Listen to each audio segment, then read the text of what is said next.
pledge allegiance to the flag of the United States of America and to the republic for which it stands, one nation, under God, indivisible, with liberty and justice for all.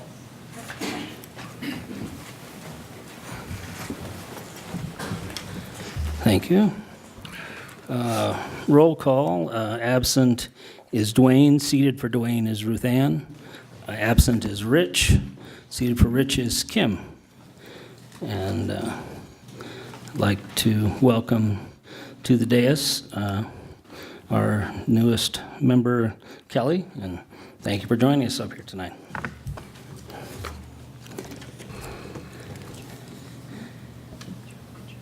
Are there any additions to or deletions from the agenda? No, sir, there are not. Approval of the minutes. You have the minutes before you of the July 28th, 2018 meeting. Are there any corrections or additions to those minutes? No, sir. Do we have a motion to approve? I move to approve the June 28, 2018 meeting minutes. Second. It's been moved by John, seconded by Ruth, that we approve the minutes from June 28th. Signify your approval by yes. Yes. Yes. Abstain? Abstain. Okay.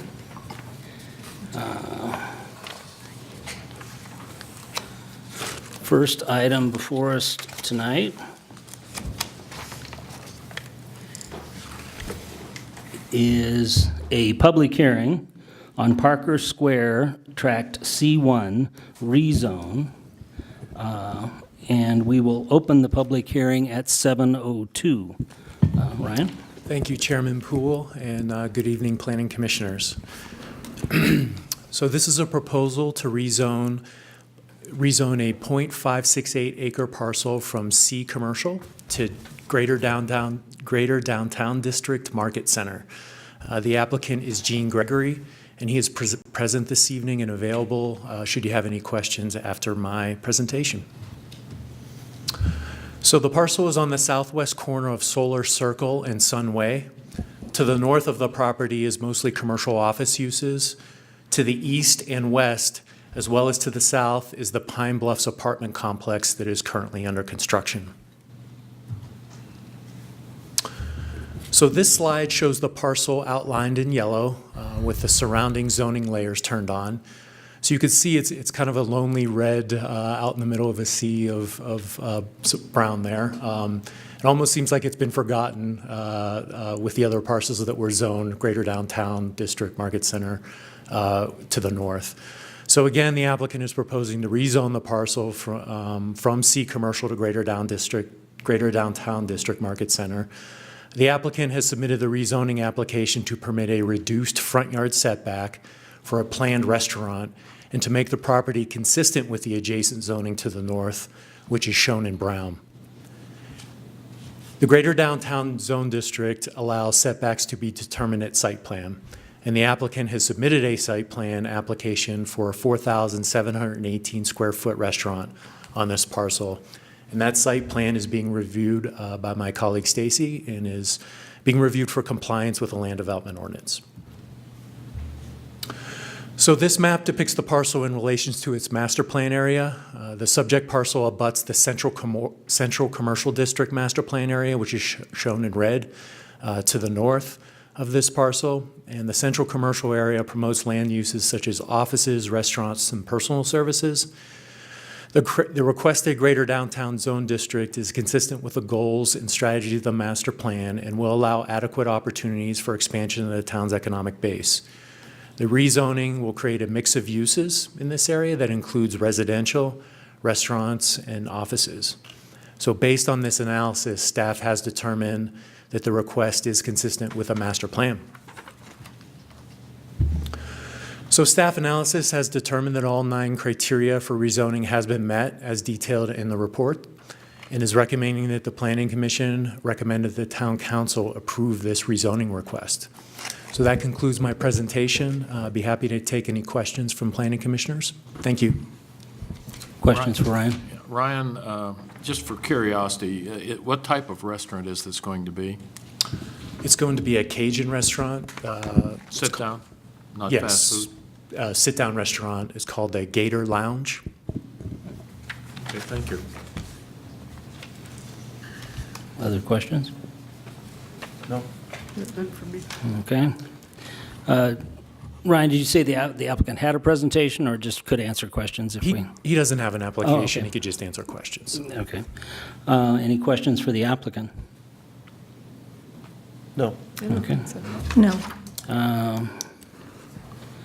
As this is a public hearing, we will open the hearing to public comment. If you have a comment on this particular matter before us tonight, you need to step forward to the podium, state your name and address for the record, and state your comment or question.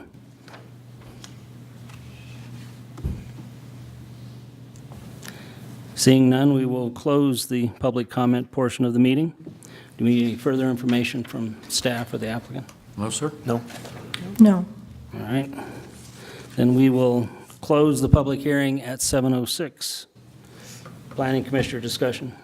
I think that's pretty straightforward. It does meet the 9 criteria. I'm glad to see another sit-down restaurant coming into Parker to offer a little more variety to our restaurant-starved community. And so I'm very much in favor of it. I agree with Commissioner Howell. I agree with that as well. Yeah, I think it makes sense to change the zoning here to match what's around it. So this is good. I'm in support.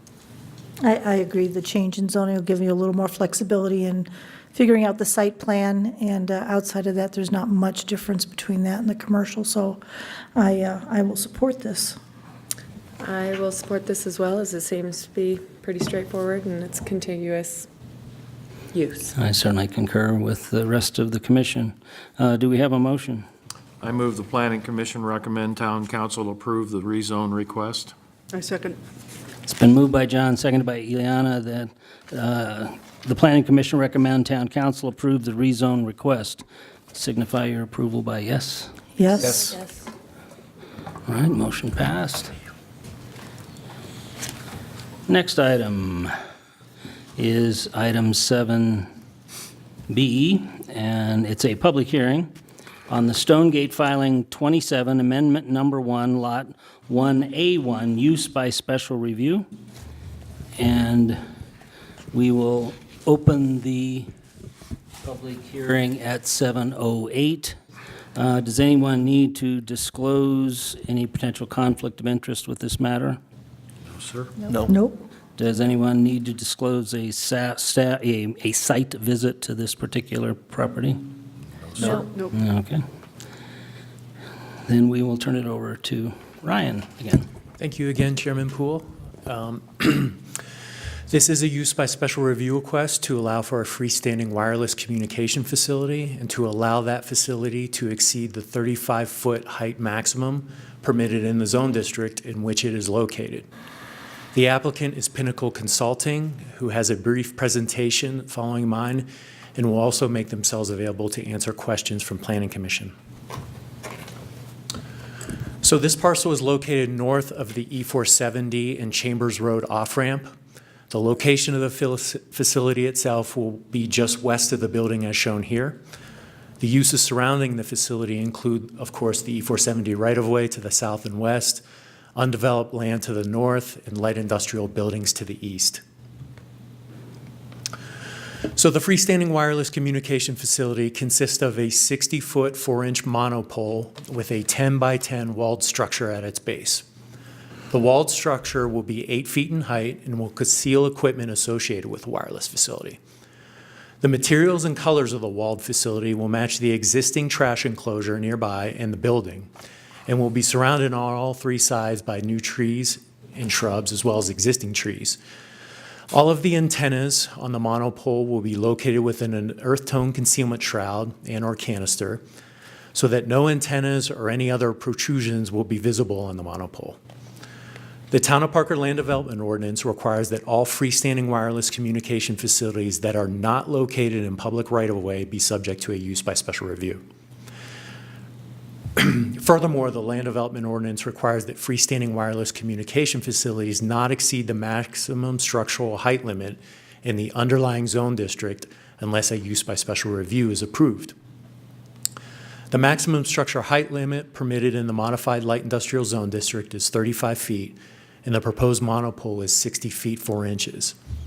Therefore, this is a use by special review required to allow the facility to be, number one, constructed, and for the requested structure to exceed the minimum height or maximum height limit in the zone district. So commercial wireless communication facilities, section of the code, it does have requirements that must be adhered to. A lot of these criteria overlap with the use by special review criteria. I'll hit on a few of these briefly. The setback requirements for these facilities is 1 foot for each foot of facility height. So again, the monopole is 60 feet 4 inches, and at least it's located at least 60 feet 4 inches from each property line as shown on the plans. The land development ordinance requires that these facilities be screened from view as well as blend in as much as possible with the surrounding buildings and landscape. So the design and color of the monopole, the design and color of the base facility, as well as the landscaping proposed around this facility meets this requirement. The maximum height of any freestanding commercial wireless facility in town is 65 feet unless required by federal law to exceed that. This facility is below that. And the master plan actually does specifically support these types of uses to keep pace with the demand and anticipated needs related to utilities and communication technologies in Parker. So staff has completed a review of both requests to locate the freestanding facility as well as increase the facility height, and has determined that the facility meets the 9 use by special review criteria conditions per the analysis in your packets. So with that, staff is recommending that the Planning Commission recommend approval of the use by special review, recommend that the Town Council approve the use by special review request to allow a freestanding communication facility and to allow that facility to exceed the maximum height in the zone district. That concludes my presentation. With that, I'd be happy to take any questions. Thank you. Questions for Ryan? Ryan, where is the parking going to be for servicing that unit? Will that be the existing parking for the present commercial, or are they going to put in their own parking? It will be the existing. On the slide, on the picture to the right, it'll be right in front of the facility there. Do they have an easement for that from the existing property owner? They do, yes. And Ryan, what protection is in place for that tower? So there's no potential breach of it or someone getting in there when they're not supposed to? So the base of the facility is going to be secured and locked. Thank you. Further questions? What's the zoning in the parcel immediately west?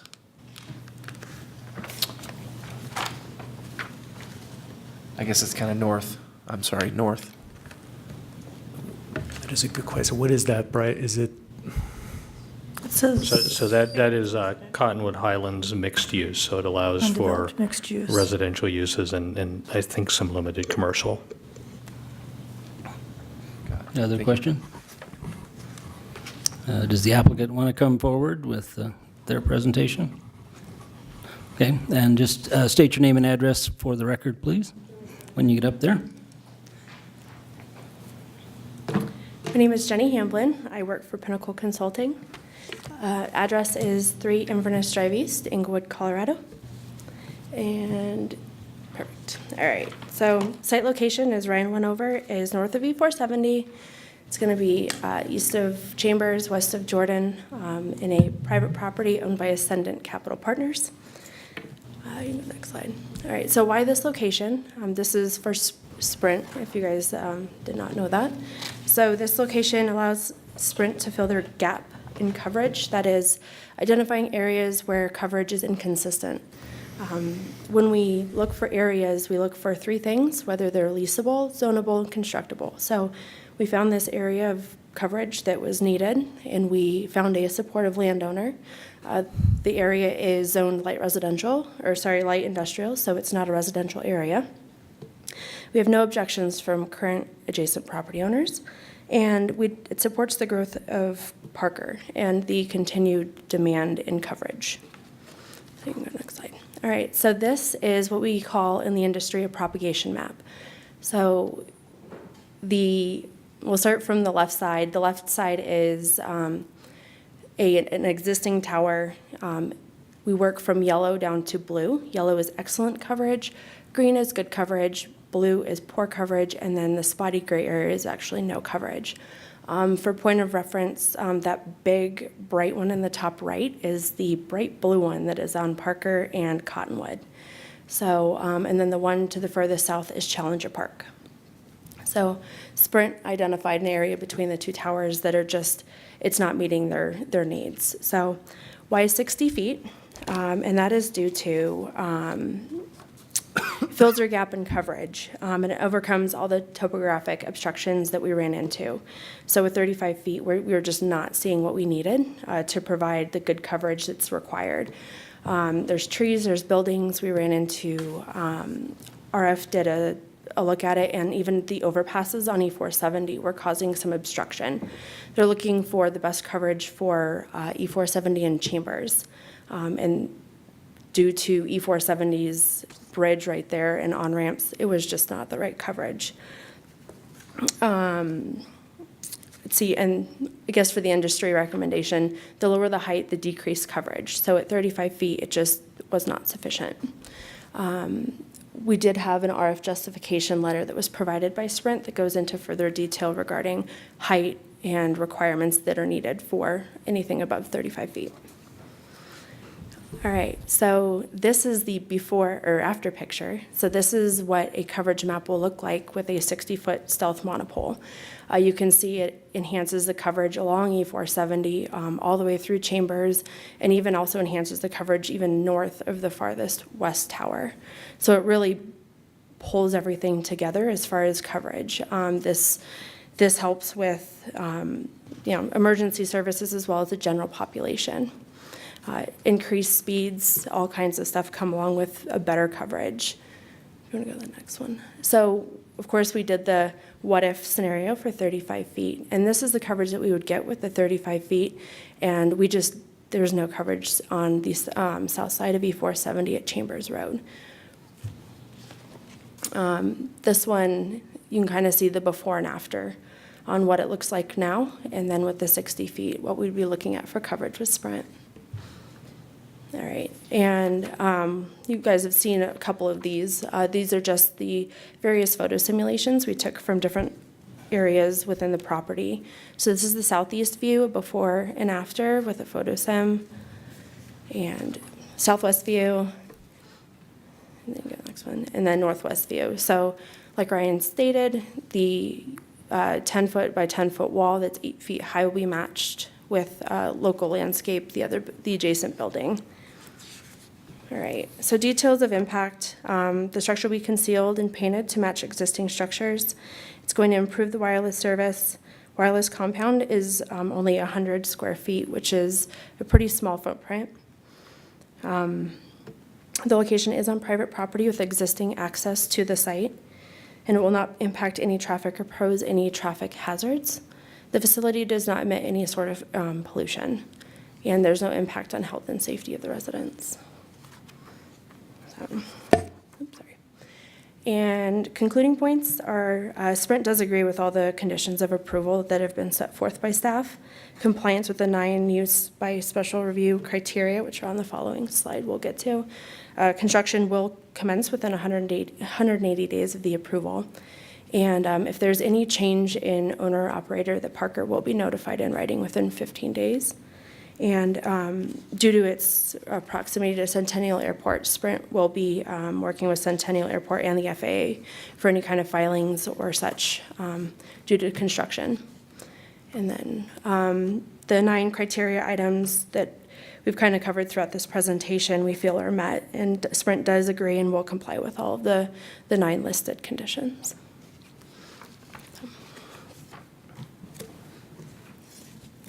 Thank you. Any questions for the applicant? Once you start, how long will it take to put it up?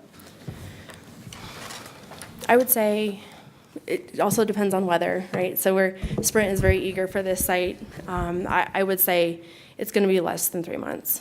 So start to finish, it would, I would probably say 3 months is good standard. Thank you. Thank you. I have a couple questions. What is the diameter of the top part of that pole? I know that pole is 4 inches. Let's see what the plans are. It looks maybe,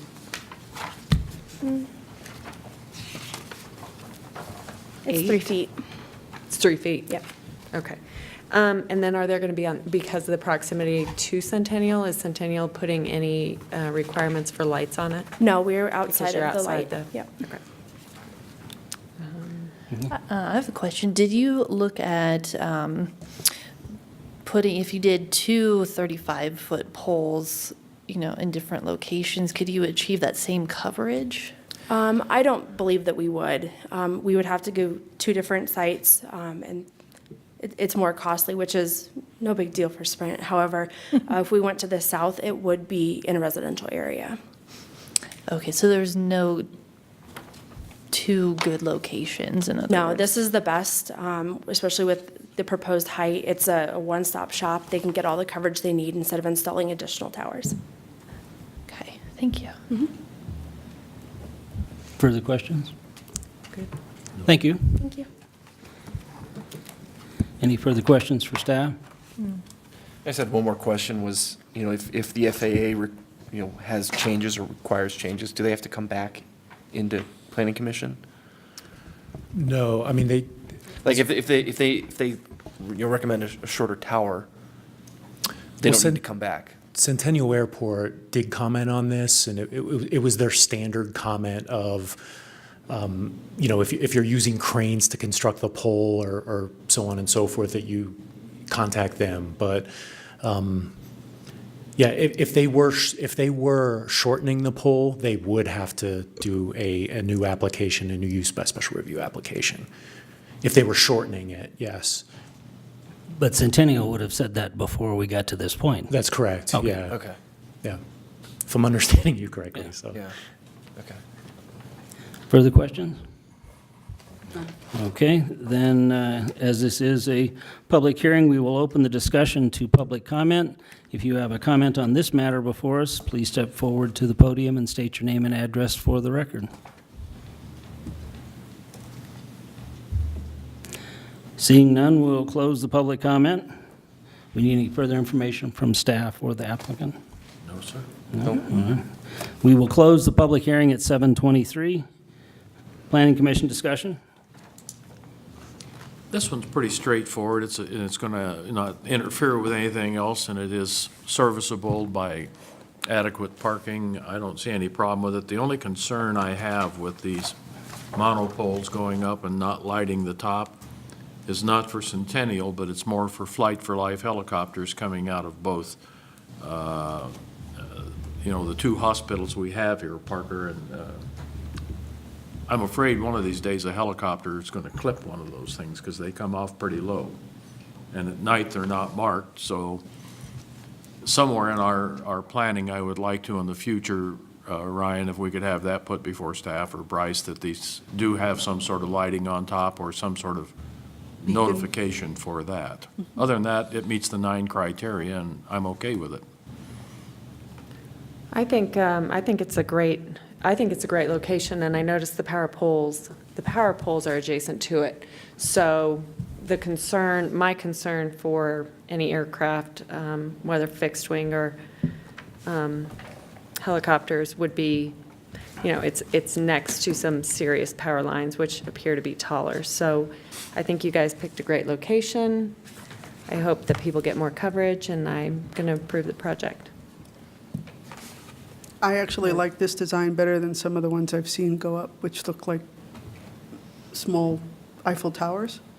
It's the only way I know how to compare it. So this is actually a nice, cleaner design, and I'm definitely in favor of it. I agree with Eliana. I was very impressed with the look of the streamlined look of the pole.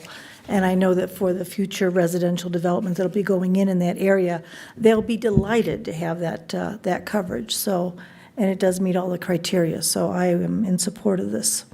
I have nothing to add. I'm in support. Nice. Yeah, I don't have anything to add as well. I'm also in support. Well, I just broke my microphone. All right. I certainly concur with the comments that have made so far. I do think it is much better looking, as Ileana said, so appreciate and thanks Brent and Pinnacle for that. Do we have a motion? I move Planning Commission recommend Town Council approve the use by special review request to allow freestanding wireless communication facility and allow it to exceed the 35-foot maximum structure height permitted in the modified light industrial zone district, subject to the four conditions contained in staff's report. Second. It's been moved by Ileana, seconded by Eric, that Planning Commission recommend Town Council approve the use by special review request to allow a freestanding wireless communication facility and allow it to exceed the 35 feet maximum structure height permitted in the modified light industrial zone district, subject to the four conditions contained in the staff's report. Signify your approval by yes. Yes. Yes. Okay. Very good. Next item on our agenda is item 7C, which is a public hearing, Riata North Filing 1, Tracks S and T, Well House Access Road Site Plan Amendment. And we will open this public hearing at 7:26. Does anyone need to disclose a potential conflict? No, sir. No. Anybody need to disclose a site visit? Nope. Okay, then we will move on. Carolyn? Good evening, Commissioners and Chairman. This evening, we'll be reviewing a site plan amendment request for Riata North Filing 1 Tracks S&T, the Well House Access Road. The applicant is Black & Veatch, and they're here for Parker Water Sanitation. They're representatives from both Black & Veatch and Parker Water Sand here available to answer any questions that you may have following staff's report. The applicant has provided evidence of the required public notice. A land use proposal located on town-owned property requires a public hearing before the Planning Commission and Town Council per the Land Development Ordinance. This proposal is located on town-owned property that's northwest of the intersection of Hilltop Road and Canterbury Parkway on tracks S and T, as are shown on the slide here. The purpose of this request is to address operational and emergency response access to the existing well house. The Water District prefers to provide permanent access to the well house via an existing two-track road to avoid potential delivery conflicts and interactions with pedestrians and cyclists along the existing concrete path.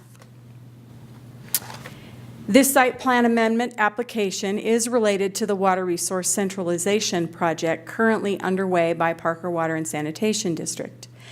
Groundwater from several wells that currently supply water directly into the district's distribution system will be diverted to 3 centralized disinfection facilities, including the Riata North Well House. As a result, chemical deliveries and maintenance requirements at the facility are estimated by the applicant to increase by approximately 15%. The approved access is a 10-foot wide concrete walking trail through Tallman Park on Tract S, which then crosses into Tract T as an asphalt driveway to the well house site itself. This access easement was granted by separate document between the town and Parker Water Sand in 2005. The district's primary access, however, has been a dirt two-track road located mostly on Tract T. As a part of this proposal, Parker Water Sand is requesting that Town Council approve an ordinance amendment to the current access easement. This amendment will establish the two-track road as the permanent access for the well house and remove the current access through Tallman Park. Maintenance for the new access will be the responsibility of the district per the original access easement.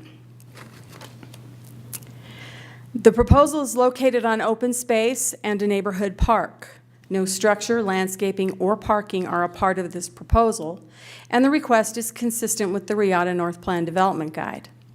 Staff visited the site to assess impacts to the clubhouse and to the closest residences. The vicinity map in the corner notes where the photos were taken from and an as the crow flies measurement of the distances. I know you can't read that, but the one to the residences is about 770 feet, and the one to the pool facility is about 1,050 feet. Both of the two photos were taken immediately adjacent to the rear property fences to get as close as we could to a ground level elevation that was comparable to the homes. The larger of the two photos shows the view from the back of the clubhouse facility and is the only ground level location that offered a view of the proposed access. You can see it, but it's way back there. The smaller photo was taken behind the nearest residence. A substantial stand of trees, shown in that red circle, in the intervening wash screens the access from view of the residences. These two photos were taken from the highest point staff could access. The larger photo was taken from the second-story balcony of the clubhouse, and the smaller was taken from the two-story observation tower to the west of the clubhouse. There's quite a bit of elevation change on this property. And the access road and the well house are kind of down at the bottom of the hill. So I was trying to, again, get as close as I could to a realistic elevation for the residents and the pool house facility or the clubhouse facility. Referral comments were requested from 15 town departments and outside agencies. No comments were received that required revisions to the proposal. In conclusion, this application is part of a large-scale water quality project that will benefit the current and future residents of Parker. Approval of this proposal and the associated easement will provide separate and improved emergency response access to the Riata North Well House and also allow safer vehicular access for day-to-day maintenance activities.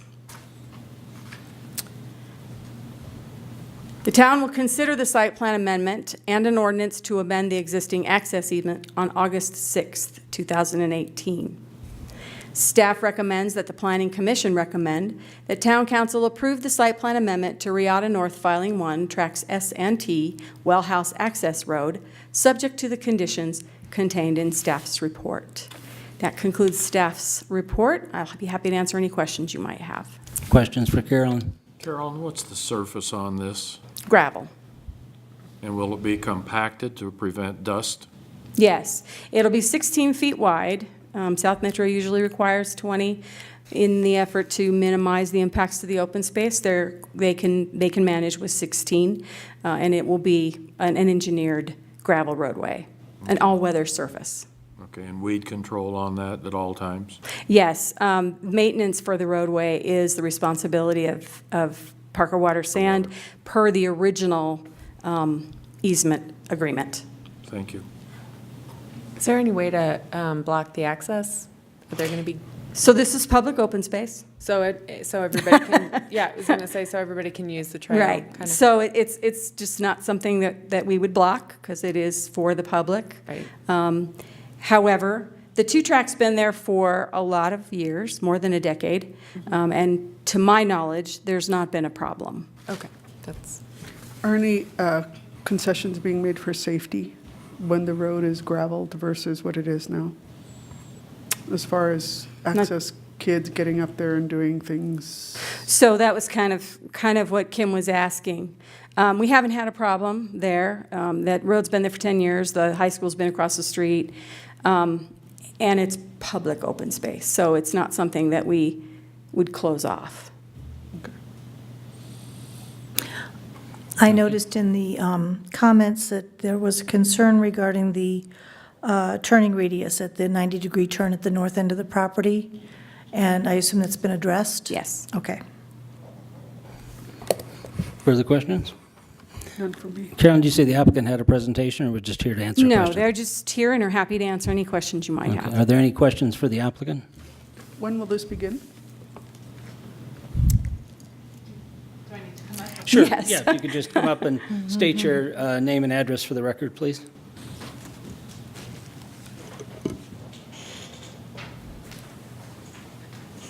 Leela Perkins, Black and Beach. My home address is 11704 Hill Court, Parker, Colorado, 80138. This will hopefully start in August, mid to late or August.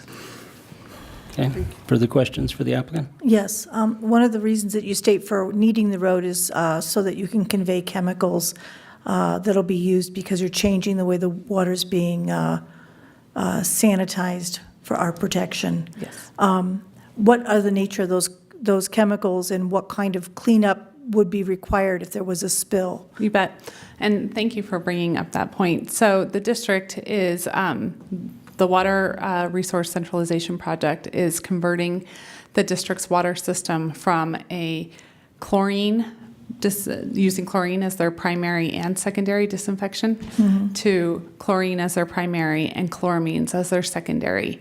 They're doing that so that the district can receive water from Aurora through the WISE project and also be compatible with the disinfection processes of neighboring districts like the Pinery and Castle Rock, so that water can be delivered through systems consecutively.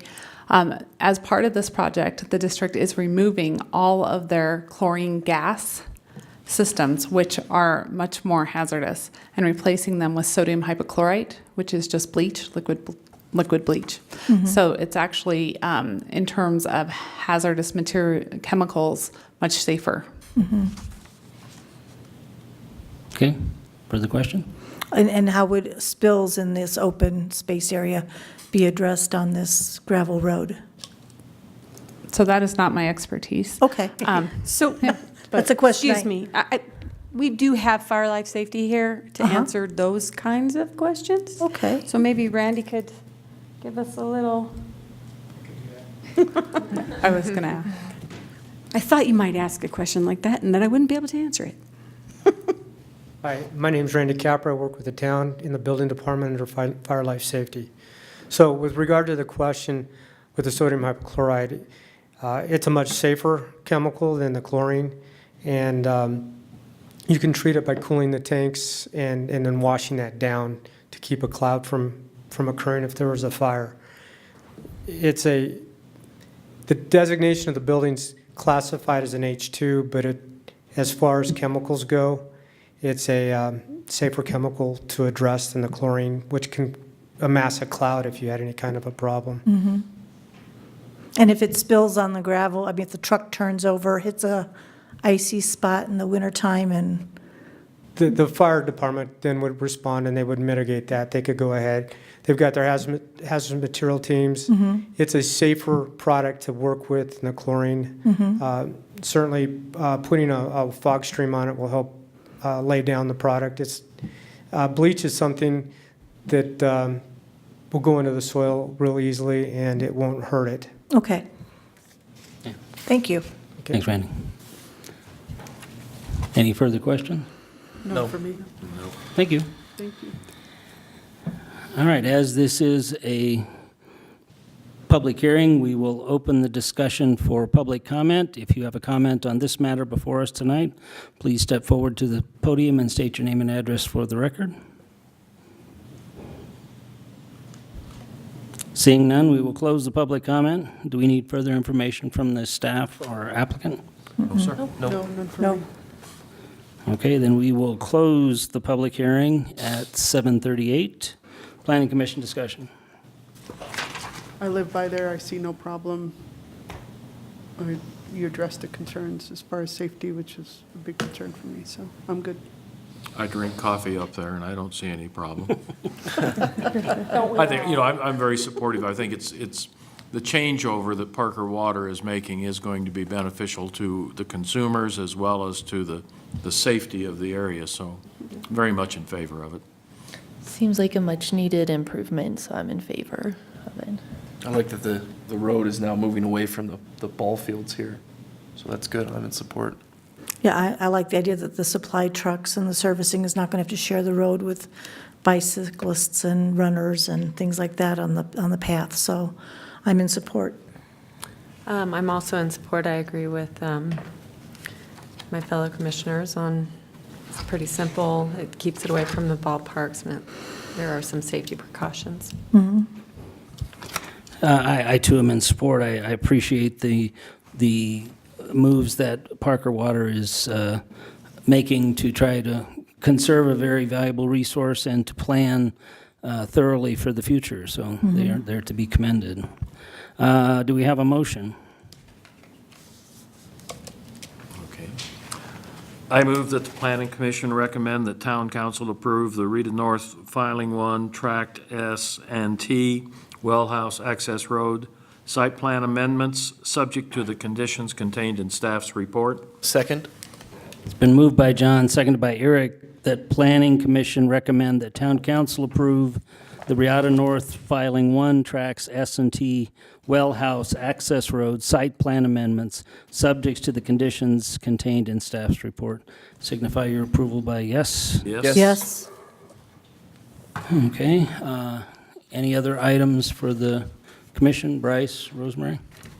No, sir, there are not. Then we will adjourn at 7:40.